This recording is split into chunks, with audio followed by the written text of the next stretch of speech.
Chakunta etch road దగ్గర ఉద్రిక్తత చోటు చేసుకుంది. BRS working president KTR Chakunta గ్రామంలో ఎండిన పంటలను పరిశీలించడానికి వస్తున్న సమాచారంతో కాంగ్రెస్ నాయకులు, రైతులు ప్లకార్డులతో నిరసన తెలుపగా పోలీసులు వారిని అరెస్ట్ చేసి చొప్పదండి పోలీస్ స్టేషన్కు తరలించారు.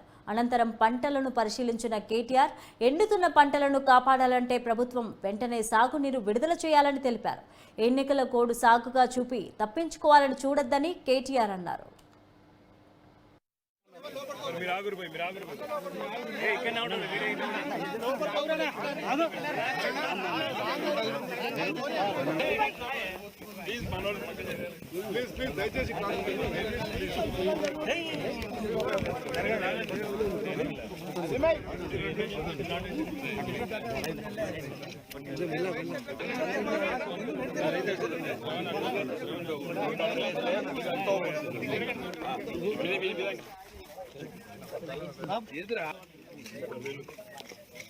మీరే మాకు న్యాయం చేయాలి.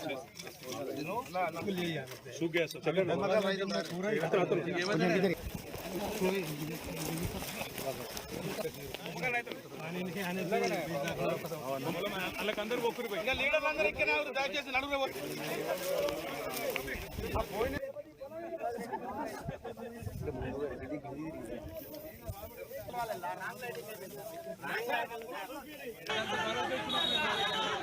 ఇరుకుల్ల గ్రామంలో కాకతీయ కాలువ కింద ఈరోజు ఒక ఇరుకుల్ల గ్రామంలోనే దాదాపు 500-600 ఎకరాల్లో పంట ఎండిపోయే పరిస్థితి అయితే ఉన్నదో దాన్ని పరిశీలించడానికి మా పార్టీ యొక్క బృందం వినోద్ కుమార్ గారి నాయకత్వంలో ఇక్కడికి రావడం జరిగింది. ఇక్కడ రైతులతో కూడా సంభాషించడం జరిగింది. వాళ్ళు ఒక 4-5 విషయాలు స్పష్టంగా చెప్తున్నారు. మొట్టమొదటిది, తెలంగాణ రాష్ట్రం ఏర్పడ్డ తర్వాత ఇప్పటివరకు ఇట్లాంటి పరిస్థితి మేము చూడలేదు. మొదటిసారి ఇలా పంటలు ఎండిపోయే పరిస్థితి వచ్చింది. పర్రెలు ఇప్పటికే పర్రెలు వారింది, మీరు చూడొచ్చు, మీరు కూడా కావాలంటే. దారుణమైన పరిస్థితి ఉంది.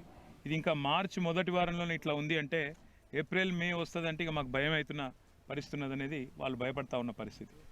రెండవది, వాళ్ళందరూ కూడా చెప్తున్న మాట, ఎస్ఆర్ఎస్పీలో నీళ్లు ఉన్నప్పటికీ వాళ్ళు రాజకీయంగా కక్షగట్టి కొన్ని నియోజకవర్గాలకు ఇస్తూ కొన్ని నియోజకవర్గాలకు ఇవ్వకుండా చిల్లర రాజకీయం చేస్తూ ఉన్నది ప్రభుత్వం.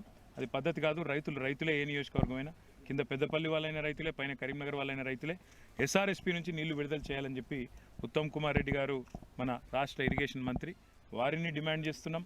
దాంతోపాటు రాష్ట్ర ముఖ్యమంత్రి రేవంత్ రెడ్డిని కూడా డిమాండ్ చేస్తూ ఉన్నాం. రైతులు చాలా స్పష్టంగా చెప్తా ఉన్నారు, మొట్టమొదటిసారి ఈ పరిస్థితి వచ్చింది, నిజంగా కూడా మేము కూడా ఊహించలేదు ఇట్లాంటి పరిస్థితి వస్తుందని అని చెప్తూనే కరెంటు విషయంలో కూడా ఒక రైతు, వేణు అనే రైతు, తన ఫోన్ తీసి చూపెడతా ఉన్నాడు. రాత్రి 11 గంటల నుంచి మీకు 3 ఫేజ్ కరెంట్ ఇవ్వడం జరుగుతుంది అని చెప్పి NPDCL వాళ్ళు ఇక్కడ రైతులకు డైరెక్ట్గా పంపిన మెసేజ్లు కూడా వాళ్ళు చూపెడతా ఉన్నారు. ఆ ఫోన్ ఇవ్వడం చూపెడతా ఉన్నారు. దాంతోపాటు రైతులు చెప్తున్న మాట, 12 ఏళ్లలో మొట్టమొదటిసారి ఇవాళ అర్ధరాత్రి పోయి బాయికాడ వండుకునే పరిస్థితి వచ్చింది మళ్ళీ కరెంటు కోసం. ఆనాడు తెలంగాణ వచ్చిన నాటి నుంచి ఇప్పటివరకు ఆ పరిస్థితి లేకుండే మళ్ళీ రాత్రిపూట బాయికాడ పోయి కాపలాగాసే పరిస్థితి వచ్చింది. దొంగోలు వచ్చి కరెంటు కోసం కావలాగాసే పరిస్థితి కాంగ్రెస్ ప్రభుత్వం రాగానే వచ్చింది అనే మాట చెప్తా ఉన్నారు. మీరు ఆగురు పోయి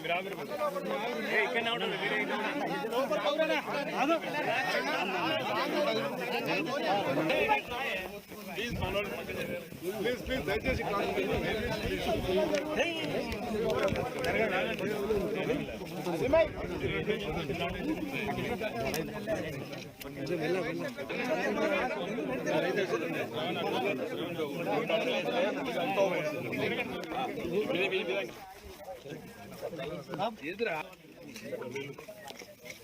మీరే మాకు న్యాయం చేయాలి.